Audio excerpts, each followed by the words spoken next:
السلام علیکم ورحمۃ اللہ وبرکاتہ۔ آج ہم بات کریں گے کہ حاکم وقت اگر چاہے تو کسی کی سزا کو معاف بھی کر سکتا ہے۔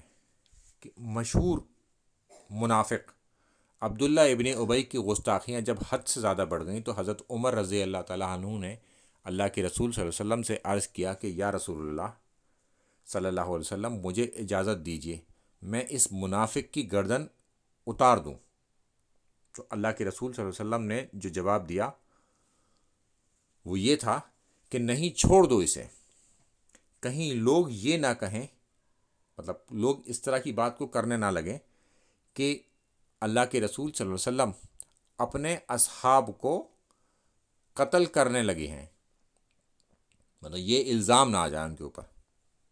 اور یہ متفق علیہ حدیث ہے، صحیح بخاری اور صحیح مسلم دونوں میں، جو آپ کے ڈسپلے پر آ رہا ہے، اس کا یہ نمبر ہے۔ یعنی کہ مصلحت کو دیکھتے ہوئے حاکم وقت اگر چاہے تو وہ سزا کو معاف بھی کر سکتا ہے اور مؤخر بھی کر سکتا ہے، یعنی کہ آگے بھی بڑھا سکتا ہے، مگر مصلحت کو دیکھنا پڑے گا اسے کہ اس سے کہیں کوئی بڑا بگاڑ نہ پیدا ہو جائے۔ اس لیے ہر کام کو بڑی سوچ سمجھ کے اور حساب سے کرنا چاہیے، اور خاص طور پر یہ حاکم وقت کے لیے ہے۔